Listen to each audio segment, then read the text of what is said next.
Welcome to NRI world.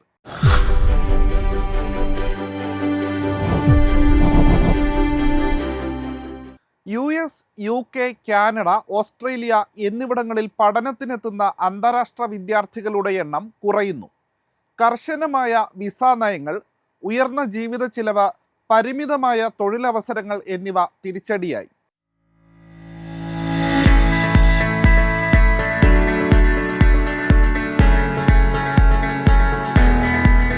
പ്രധാനമായും English സംസാരിക്കുന്ന രാജ്യങ്ങളിലേക്കുള്ള അന്താരാഷ്ട്ര വിദ്യാർത്ഥി അപേക്ഷകൾ കുത്തനെ ഇടിയുന്നു. മറ്റു രാജ്യങ്ങളിലേക്ക് ഇവരുടെ പഠന താൽപര്യം മാറുന്നതായാണ് കണ്ടെത്തൽ. വിദേശ പഠന കൺസൾട്ടൻസിയായ MSM യൂണിഫൈയുടെ ഗ്ലോബൽ എഡ്യൂക്കേഷൻ സ്ട്രെങ്ത് റിപ്പോർട്ട് അനുസരിച്ച് കാനഡ, ഓസ്ട്രേലിയ, UK, US തുടങ്ങിയ രാജ്യങ്ങളിലെ വിസ നയങ്ങൾ, വർദ്ധിച്ചുവരുന്ന ജീവിത ചെലവ്, പഠനാനന്തര ജോലി അവസരങ്ങൾ കുറയൽ എന്നിവ കാരണം വിദ്യാർത്ഥികളുടെ താൽപര്യത്തിൽ ഗണ്യമായ കുറവുണ്ടായിട്ടുണ്ട്. അതേസമയം ജർമ്മനി, ഫ്രാൻസ്, ഫിൻലൻഡ് എന്നിവിടങ്ങളിൽ പഠനത്തിനായി തിരഞ്ഞെടുക്കുന്നവർ കൂടി വരുന്നതായും കാണാൻ സാധിക്കും. കുറഞ്ഞ ട്യൂഷൻ ഫീസ്, കൂടുതൽ ആക്സസ് ചെയ്യാവുന്ന വർക്ക് പെർമിറ്റുകൾ, ദീർഘകാല സെറ്റിൽമെന്റ് പാതകൾ എന്നിവ ഈ രാജ്യങ്ങൾ വാഗ്ദാനം ചെയ്യുന്നു. ഒരു കാലത്ത് ഇന്ത്യൻ ചൈനീസ് വിദ്യാർത്ഥികൾക്ക് ഏറ്റവും പ്രിയപ്പെട്ട വിദ്യാർത്ഥി കേന്ദ്രമായിരുന്ന കാനഡ കഴിഞ്ഞ വർഷം പഠന പെർമിറ്റ് പരിധി ഏർപ്പെടുത്തുകയും ബിരുദാനന്തര വർക്ക് പെർമിറ്റ് യോഗ്യതാ നിയമങ്ങൾ കർശനമാക്കുകയും ചെയ്തിരുന്നു. തുടർന്ന് അന്താരാഷ്ട്ര വിദ്യാർത്ഥി അപേക്ഷകളിൽ 46% കുറവുണ്ടായതായി പഠനം വെളിപ്പെടുത്തുന്നു.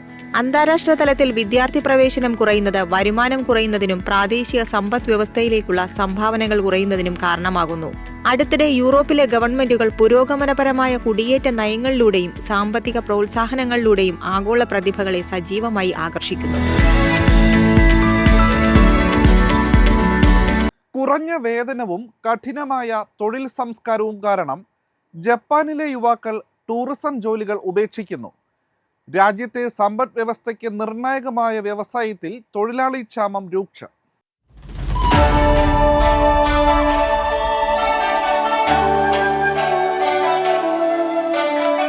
മികച്ച വേതനം തേടിയാണ് ജാപ്പനീസ് യുവാക്കൾ ടൂറിസം മേഖല വിടുന്നത്. രാജ്യത്തെ സമ്പദ് വ്യവസ്ഥയ്ക്ക് വളരെ നിർണായകമായ ടൂറിസം മേഖല തൊഴിലാളി ക്ഷാമത്തിൽ വലയുന്നതായി റിപ്പോർട്ടുകൾ ചൂണ്ടിക്കാട്ടുന്നു. 2030 ആകുമ്പോഴേക്കും 60 ദശലക്ഷം വിദേശ വിനോദസഞ്ചാരികൾ എന്ന സർക്കാരിന്റെ ലക്ഷ്യം കൈവരിക്കാൻ കഴിഞ്ഞാൽ ടൂറിസം മേഖലയിൽ ഏകദേശം 5,36,000 തൊഴിലാളികളുടെ കുറവ് നേരിടേണ്ടി വരുമെന്ന് കൻസായി ആസ്ഥാനമായുള്ള ഏഷ്യ പസഫിക് ഇൻസ്റ്റിറ്റ്യൂട്ട് ഓഫ് റിസർച്ചിന്റെ റിപ്പോർട്ട് പറയുന്നു. Japan federation of service and tourism industries workers unions നടത്തിയ ഒരു സർവേയിൽ ജീവനക്കാരുടെ കുറവ് കാരണം 85% യാത്രാ ഹോസ്പിറ്റാലിറ്റി ഓപ്പറേറ്റർമാരും പ്രവർത്തന സമയം പരിമിതപ്പെടുത്താൻ നിർബന്ധിതരായിട്ടുണ്ടെന്ന് കണ്ടെത്തി. ഇന്ത്യയിൽ നിന്ന് വ്യത്യസ്തമായി ജപ്പാൻ ജനസംഖ്യാ കുറവ്, വാർദ്ധക്യം എന്നീ ഇരട്ട വെല്ലുവിളികൾ നേരിടുന്നു. അനിശ്ചിതത്വമുള്ള തൊഴിൽ സാധ്യതകൾ, വർദ്ധിച്ചുവരുന്ന ജീവിത ചെലവ്, സ്ത്രീകൾക്കും ജോലി ചെയ്യുന്ന അമ്മമാർക്കും വെല്ലുവിളികൾ ഉയർത്തുന്ന ഒരു കോർപ്പറേറ്റ് സംസ്കാരം എന്നിവയാൽ യുവതലമുറ വിവാഹം കഴിക്കാനോ കുട്ടികൾ ഉണ്ടാകാനോ താൽപര്യപ്പെടുന്നില്ലെന്ന് സർവേകൾ സൂചിപ്പിക്കുന്നു. ഇത് തൊഴിൽ ശക്തി കുറയുന്നതിലേക്ക് നയിച്ചു. കോവിഡ് കാലത്ത് യാത്രാ മേഖലയിലെ പല കമ്പനികൾക്കും ജീവനക്കാരെ പിരിച്ചുവിടേണ്ടി വന്നു. ഇതും തിരിച്ചടിയായി. ടൂറിസം മേഖലയിലെ തൊഴിലാളി ക്ഷാമത്തിനുള്ള ഏക പരിഹാരം ഒഴിഞ്ഞുകിടക്കുന്ന തസ്തികകൾ നികത്താൻ വിദേശ തൊഴിലാളികളെ അനുവദിക്കുക എന്നതാണെന്ന് പറയുന്നവരുണ്ട്. എന്തായാലും ടൂറിസം മേഖല ശക്തിപ്പെടുത്തുന്നതിനുള്ള തന്ത്രങ്ങൾ മെനയുകയാണ് ജാപ്പനീസ് സർക്കാർ. ഇന്ത്യൻ കുടിയേറ്റ വിദ്യാർത്ഥികൾക്ക് സന്തോഷ വാർത്ത. സ്കോളർഷിപ്പുകളും എളുപ്പത്തിൽ ലഭിക്കുന്ന വിസയും ജോലി അവകാശങ്ങളുമായി ന്യൂസിലാൻഡ് നിങ്ങളെ കാത്തിരിക്കുന്നു.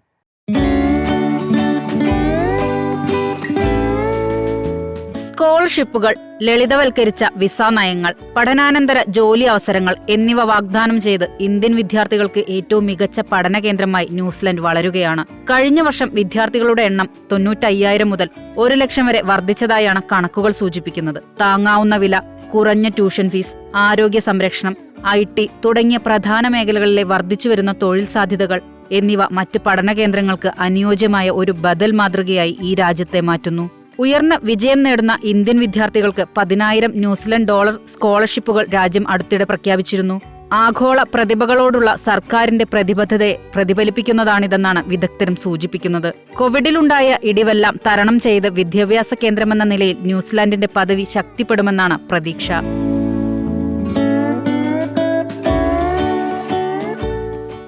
ഇന്ത്യയിലെ അതിസമ്പന്നരിൽ അധികവും രാജ്യം വിട്ടുപോകുന്നു.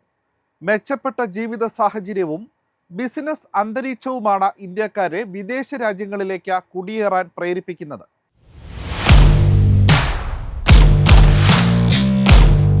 ഇന്ത്യയിലെ അതിസമ്പന്നരിൽ 22% പേരെങ്കിലും രാജ്യം വിടാൻ ആഗ്രഹിക്കുന്നുവെന്ന് സർവേ റിപ്പോർട്ട്. ഉയർന്ന ആസ്തിയുള്ള 150 വ്യക്തികളെയാണ് സർവേക്കായി തെരഞ്ഞെടുത്തത്. US, UK, Australia, Canada, UAE എന്നിവിടങ്ങളാണ് സമ്പന്നർ സ്ഥിരതാമസമാക്കാൻ ഇഷ്ടപ്പെടുന്നതെന്ന് കണ്ടെത്തി. വിദേശകാര്യ മന്ത്രാലയത്തിന്റെ കണക്കനുസരിച്ച് പ്രതിവർഷം 25 ലക്ഷം ഇന്ത്യക്കാർ മറ്റ് രാജ്യങ്ങളിലേക്ക് കുടിയേറുന്നുണ്ടെന്ന് കൺസൾട്ടൻസി EYയുമായി സഹകരിച്ച് നടത്തിയ സർവേയിൽ വ്യക്തമായി. അവരിൽ ഭൂരിഭാഗവും ഇന്ത്യൻ പൗരത്വം നിലനിർത്തിക്കൊണ്ട് അവർ തിരഞ്ഞെടുത്ത ആതിഥേയ രാജ്യത്ത് സ്ഥിരമായി താമസിക്കാൻ ആഗ്രഹിക്കുന്നവരാണ്. മെച്ചപ്പെട്ട ജീവിത നിലവാരം, ആരോഗ്യ സംരക്ഷണം, വിദ്യാഭ്യാസം അല്ലെങ്കിൽ ജീവിതശൈലി എന്നിവയാണ് അവർ ആഗ്രഹിക്കുന്നതെന്ന് സർവേ പറഞ്ഞു. 2/3 ഭാഗത്തിലധികം പേർ ബിസിനസ് പ്രവർത്തനങ്ങൾ സുഗമമാക്കുന്നതിനാണ് വിദേശത്തേക്ക് കുടിയേറുന്നതെന്ന് അഭിപ്രായപ്പെട്ടു. പ്രൊഫഷണലുകളാണ് കുടിയേറ്റ പ്രവണത കൂടുതലായും കാണിക്കുന്നത്. 36 മുതൽ 40 വയസ്സ് വരെയുള്ളവരും 61 വയസ്സിന് മുകളിലുള്ളവരുമായ സമ്പന്നർക്കാണ് കുടിയേറ്റത്തിന് കൂടുതൽ താൽപര്യമെന്നും സർവേ പറയുന്നു.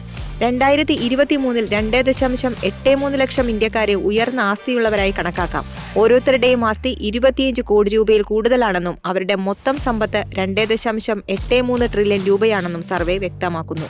2028 ആകുമ്പോഴേക്കും ഇത് 359 ട്രില്യൺ രൂപയുടെ സമ്പത്തുള്ള 4.3 ലക്ഷം വ്യക്തികളായി വളരുമെന്ന് പ്രതീക്ഷിക്കുന്നു.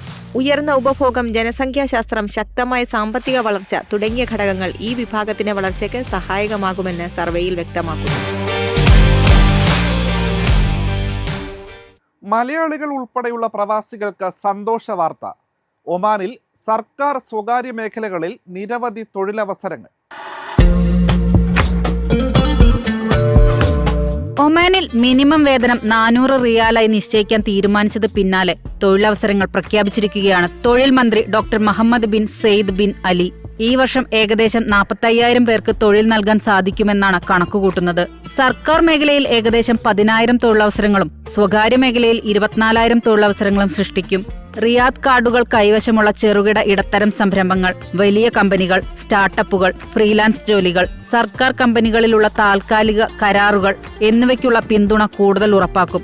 ഇതുവഴി രാജ്യത്ത് തൊഴിൽ വർദ്ധിപ്പിക്കാൻ സാധിക്കുമെന്നാണ് കണക്കുകൂട്ടൽ. തൊഴിൽ പരിശീലന പരിപാടികൾ സംഘടിപ്പിക്കാനും തീരുമാനിച്ചിട്ടുണ്ട്. രാജ്യത്ത് വരുമാനം നേടിത്തരുന്ന പ്രധാന മേഖല ടൂറിസമാണ്. ഈ മേഖലയിലും തൊഴിലവസരങ്ങൾ ധാരാളം ഉണ്ടാകും. 2040-നകം 19 ബില്യൺ ഒമാനി റിയാൽ നിക്ഷേപമാണ് ടൂറിസം മേഖലയിൽ ലക്ഷ്യമിടുന്നത്. ആഭ്യന്തര ടൂറിസം മേഖലയുടെ വളർച്ചയ്ക്ക് കരുത്തേകാൻ ലക്ഷ്യമിട്ട് നിരവധി പദ്ധതികളാണ് സർക്കാർ ആസൂത്രണം ചെയ്യുന്നത്. 2030-നകം രാജ്യത്തിന്റെ GDPയിലേക്ക് 3 ബില്യൺ ഒമാനി റിയാൽ സംഭാവന നൽകുകയാണ് ലക്ഷ്യം. രാജ്യത്തേക്ക് എത്തുന്ന സന്ദർശകരുടെ എണ്ണത്തിലും ഗണ്യമായ വർധനയാണുള്ളത്. അതിനാൽ തന്നെ ഈ മേഖലയിൽ കൂടുതൽ നിക്ഷേപം ഉറപ്പാക്കാനുള്ള പദ്ധതികളും നടപ്പിലാക്കും.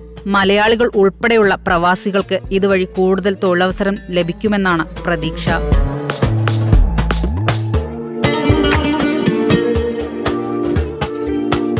ഗൾഫ് മേഖലയിലെ ഔദ്യോഗിക വിവരങ്ങളുമായി NRI ഡെസ്ക്.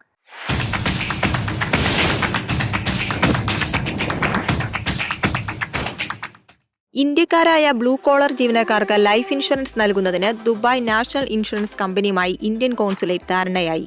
35,000 ദിർഹത്തിന്റെ പരിരക്ഷ ജീവനക്കാർക്ക് ലഭിക്കും. പ്രീമിയം പ്രതിവർഷം 32 ദിർഹമാണ്. കുവൈറ്റിൽ റിയൽ എസ്റ്റേറ്റ് പണമിടപാടുകൾക്ക് ബാങ്ക് ട്രാൻസ്ഫർ അല്ലെങ്കിൽ സാക്ഷ്യപ്പെടുത്തിയ ചെക്ക് നിർബന്ധമാക്കി. ഇടപാടുകളുടെ സുതാര്യത ഉറപ്പാക്കുന്നതിനാണ് നടപടി. സൗദിയിൽ നിന്നുള്ള ഹജ്ജ് തീർത്ഥാടകർക്ക് മെനിഞ്ചൈറ്റിസ് വാക്സിനേഷൻ നിർബന്ധമാക്കി. തീർത്ഥാടകരുടെ ആരോഗ്യ സുരക്ഷ ഉറപ്പുവരുത്തുന്നതിന്റെ ഭാഗമായാണ് നടപടി. ഡ്രൈവിംഗ് ലൈസൻസ് നിയമം പരിഷ്കരിച്ച കുവൈറ്റ് പ്രവാസികളുടെ ലൈസൻസിന്റെ കാലാവധി 5 വർഷമാക്കി. സ്പോർട്സ് ഇൻവെസ്റ്റ്മെന്റ് ഫോറം ഏപ്രിൽ 7-ന് റിയാദിൽ ആരംഭിക്കും. കായിക മേഖലയുടെ സാധ്യതകളെ വ്യാവസായികമായി പ്രയോജനപ്പെടുത്താനാണ് നീക്കം. കായിക രംഗത്തെ അന്തർദേശീയ നേതാക്കൾ, നിക്ഷേപകർ, സർക്കാർ ഉദ്യോഗസ്ഥർ, ക്ലബ് പ്രസിഡന്റുമാർ എന്നിവർ ചടങ്ങിൽ പങ്കെടുക്കും. NRI വേൾഡ് ഡെസ്റ്റിനേഷൻ, ഒരു ലോക സഞ്ചാരം.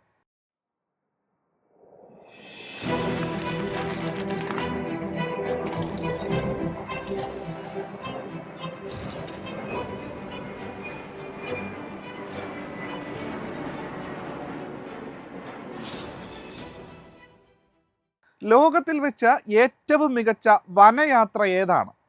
ഇതിലും മികച്ചത് എന്തായാലും ഇതുവരെ ഭൂമിയിലില്ല. കാണാം.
NRI വേൾഡിൽ അവസാനമായി ഡിഷസ്.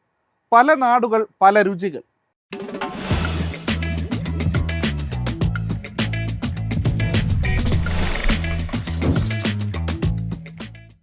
ഇത് മാമ്പഴക്കാലം. ഒരു തായ്വാനീസ് വിഭവത്തെക്കുറിച്ച് അറിയാം. മാമ്പഴം ഉപയോഗിച്ചുണ്ടാക്കുന്ന ഒരു രസകരമായ ഡിഷ്.